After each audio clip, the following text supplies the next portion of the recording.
For the unwary visitor to their lair, redcaps can be deeply dangerous creatures. These malevolent little folk are classified goblins, and that's a word that's rarely attached to anything positive in folklore. While they do appear in Northern European folklore, they're most often found in border folklore. And in many ways is hardly surprising. The border region is a particularly blood-soaked part of the British Isles. The land was contested for centuries, although the redcaps appear in the castles in southern Scotland rather than northern England. According to Sir Walter Scott, Redcap is a popular appellation of that class of spirits which haunt old castles. Every ruined tower in the south of Scotland is supposed to have an inhabitant of this species. Since they're so dangerous, let's find out more about them in this week's episode of Fabulous Folklore. Hello there and welcome to Fabulous Folklore, the podcast for all things folklore, occult and just a bit weird. I'm your host, Icy Sedgwick, blogger, fantasy author and your guide into these rather mysterious realms. I've got some rare things to show you, so come on in, take a look around, but be careful not to touch anything. These things sometimes bite. Well, hello there, and welcome back to Fabulous Folklore with me, your host, Icy Sedgwick. This is the final episode in our Compendium of Northern Folklore theme, and we're looking at redcaps this week because, as I say, I realised that I hadn't actually covered them before and they are horrible, so I thought, that'll be a really, really lovely topic for an episode. So we're just going to jump straight in. And you might be wondering, where exactly would I find a redcap? Well, according to 19th century folklorist William Henderson, who I do quote quite a lot from because he does have some absolutely marvellous stuff in his books, redcaps live in the string of ruined castles stretching along the border between England and Scotland. Now, somewhat unsurprisingly, redcaps favour the castles that saw violent or tyrannical events, which in many ways should be most of them. Some people believe that the redcap's name comes from his tendency to soak his cap in fresh blood, hence his alternative name, Bloody Cap. Now, this Bloody Cap proves to be a weak spot for the redcaps because they can't let the blood dry out. If it does, then they will die. And this apparently explains the glee with which they kill, although I'm not quite sure where they find a steady supply of victims if they live in ruined castles. But Henderson even describes them, and I'm going to be honest, they don't sound particularly fun or appealing, but here we go. And I quote, "He is depicted as a short, thick-set old man with long, prominent teeth, skinny fingers armed with talons like eagles, large eyes of a fiery red colour, grizzly hair streaming down his shoulders, iron boots, a pike staff in his left hand, and a red cap on his head." End quote. Now, the redcap would apparently throw stones at anyone who tried to shelter in one of his castles, and where possible, he would kill them. And he dipped his cap in their blood to keep the blood fresh. Now, taking on a redcap is never recommended. Like I say, they're already armed with a pike staff, and also, despite the iron boots, you would actually be hard-pressed to outrun one. And only two possible defences pop up in folklore. You can either quote the Bible at him. It doesn't specify which part of the Bible you need to quote, it just seems to be scripture that he doesn't like, or you can hold up a cross. Either of these actions should drive him away, and if you're successful, the redcap will disappear with a yell in a flash of flames and leave behind a large tooth. Worth knowing. But perhaps the main legend about a redcap concerns Hermitage Castle, which is near Newcastleton in Roxburghshire in Scotland. And it was built by Nicholas de Soulis in around 1240, but by 1320 it had passed to his descendant William de Soulis. Now, in most legends, Lord Soulis was no ordinary landowner, because apparently he practised the black arts and was a keen sorcerer. Now, J. Levedon describes him following local tradition as, and I quote, "uniting every quality which could render strength formidable and cruelty detestable," end quote. Don't hold back there. It clearly doesn't sound like a particularly fun or pleasant man at all, and as part of his sorcery he conjured a redcap as a familiar. Now, some versions of the tale name him Robin Redcap, but William Henderson refers to him as Redcap Sly, and I can't help thinking that really suits the nature of the redcap a lot better than Robin Redcap, which makes him sound like he should be in a kids' TV programme. But either way, Redcap Sly rampaged around William's lands. Now, Sir Walter Scott actually collected a Scottish ballad about the pair, and in it, Redcap Sly actually lives in a chest and enchants William. Now, part of this enchantment is that the redcap notes that William will have a charmed life, and he'll be impervious to lances, arrows, swords and knives, and only 3 ropes made of sifted sand wrapped around his body would be his downfall. So it's incredibly specific, but it's also interesting that the Redcap only seems to consider bladed or pointed weapons as being potentially dangerous. Now, whether this is due to their being composed of metal, given the fairies' general dislike for iron, that's unclear. And obviously, if you're interested in iron, then I do have my Folklore of Metals episode.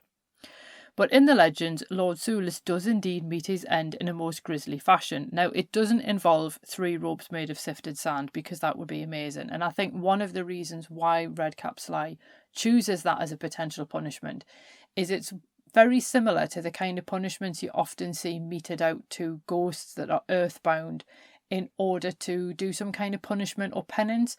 So sometimes you have them doing things like they've got to count every blade of grass in a given area, or sometimes they're bound on beaches and they've got to weave ropes made out of sand, which obviously if you've ever been anywhere near sand, you'll know that you couldn't weave ropes out of them at all. So I don't know if Redcap Sly has kind of put a failsafe in there of this thing doesn't exist and therefore it can be the only thing that kills you idea. I think that might be what he was going for. But despite this, as I say, he does meet his end, and he's actually boiled to death in a cauldron at Ninestane Rig, which is a nearby megalithic circle. And Redcap Sly is unable to save him because his captors aren't using metal weapons. So obviously, they're not using any of the things that Redcap Sly said couldn't hurt William de Soulis, so the Redcap can't do a thing. What happens to Redcap Sly after this isn't really immediately obvious. I would imagine he would be set free once William de Soulis was dead, because that would then end their arrangement, but there's not really anything like that actually in the story, so that's just speculation on my part. Now, Levedon does claim that Robert Bruce actually condemned William to death by saying, and I quote, "Boil him if you please, but let me hear no more of him," end quote, following repeated complaints about William's outlandish behaviour. And in this particular version of the story, Bruce dispatches riders to prevent the execution from taking place after he realises that people have actually taken his words seriously, instead of realising he was basically just saying, away with you. But these people were obviously too late. Now, as is so often the way with these things, the legend is far more fanciful than the truth, because William ended his days at Dumbarton Castle after confessing his part in a 1320 conspiracy against Robert Bruce, and he forfeited the castle as a result. It is quite interesting that Levedon's version of the tale focuses on the accusations of sorcery, but it makes no mention of Redcap Sly. Instead, the Redcap appears in the ballad about it collected by Sir Walter Scott. I can't help thinking that some of the accusations of sorcery and whatnot levelled at William probably come from Bruce sympathisers, because it is that typical thing of, this person has wished harm on the person that I follow, so therefore I'm going to accuse them of all kinds of manner of things, because if you've then got this really dangerous opponent that you then capture, it sort of improves your standing, if that makes sense. So I think some of it may just be really bad PR against William. But it is quite interesting, like I say, that the Redcap Sly part of the story only really appears in the ballad that Sir Walter Scott described. So I have to wonder how new or old that really is compared to other versions of the story. Now, if you would like to visit Hermitage Castle for yourself and potentially run into Redcap Sly, you can, because Historic Environment Scotland cares for it. And last time I checked, it was open between 1st of April and 30th of September. And as a bonus, it's also believed to be haunted by Mary, Queen of Scots. So again, if you go and you have any kind of experiences, then please do feel free to let me know.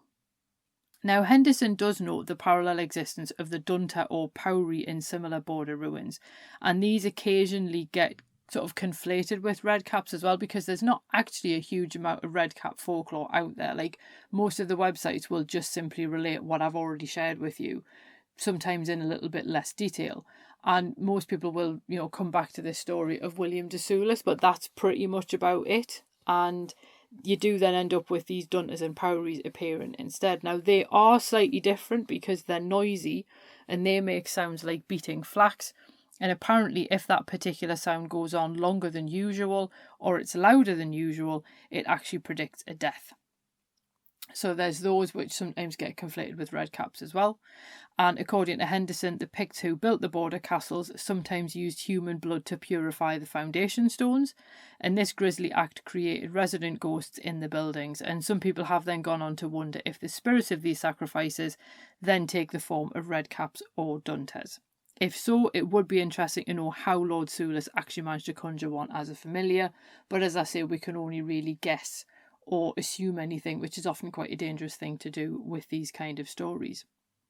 Now, redcaps do pop up elsewhere in folklore, as folkloric creatures often do, which can then make it a little bit more confusing trying to figure out which one you're looking at.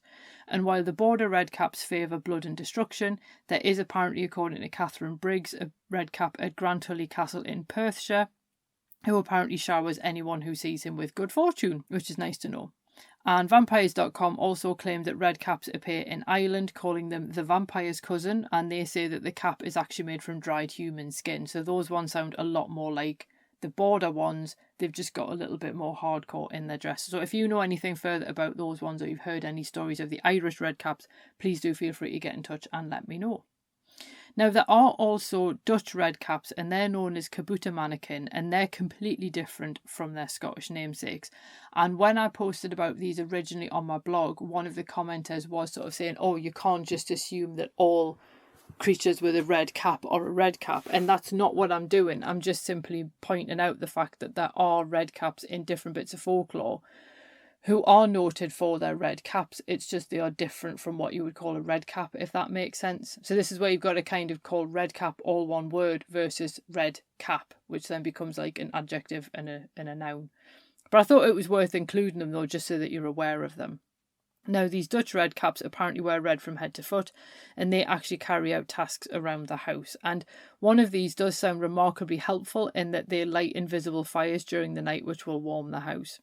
William Henderson actually notes that these particular red caps help out around the house, and if they are given new clothes, they will vanish, never to return. Now, that brings them much closer to traditional brownie lore than the bloodthirsty border variety, and it's entirely possible that they have ended up with the name red cap purely because they wear a red cap rather than the border variety. Now, Henderson also relates a tale from Kempnerland in which a miller tries to get his former red cap back, and having given him clothes as a reward for a task, he then found that he missed his servant. And he knew that the kabuta mannequin crossed a particular bridge every evening, so he lay in wait. And a procession of them passed over the bridge, with his former sprite bringing up the rear. And he was still proudly wearing his new clothes. So the miller pounced and he tried to grab the red cap. At the same moment, a voice that sounded remarkably like his wife cried for help from the river, so the miller naturally turned away, and then by the time he turned back, the kabuta mannequin had all vanished. And like I say, there is indeed a far cry from the Scottish red cap, but I think that it is worth having a look at these different figures that do appear to sort of see how they've ended up with a similar or same name, but then they've got very different natures. So ultimately, what do we actually make of redcaps? Well, they are by far some of the most malicious creatures in folklore, at least in the British Isles. I mean, there are some other ones that are also nasty, but I kind of feel like redcaps are just equally, they're just fundamentally vicious. Now, luckily, their association with ruined towers and castles does mean that reports of them are pretty much few and far between. Now, this does, of course, raise the possibility that redcaps were actually cautionary tales to warn travellers away from lonely locations, because after all, this was a violent part of the country where you could encounter threats other than redcaps. Still, if you do find yourself in the presence of a redcap, remember, don't try to run. Hold up a crucifix if you have one, or indeed make one using two long objects, Peter Cushing style, and quote some scripture if you know any. With any luck, he'll disappear, and then you can come back and let me know everything that happened. So I hope that you found that episode on redcaps helpful. Like I say, despite the fact that they've ended up with this enormous reputation, there is actually a lot less available about them than you would imagine. So that's why I did think it was interesting looking at the Dutch version. And it is quite strange, I think, in a lot of ways that the Dutch version, like I say, sounds so much like the brownies that we're used to in British lore.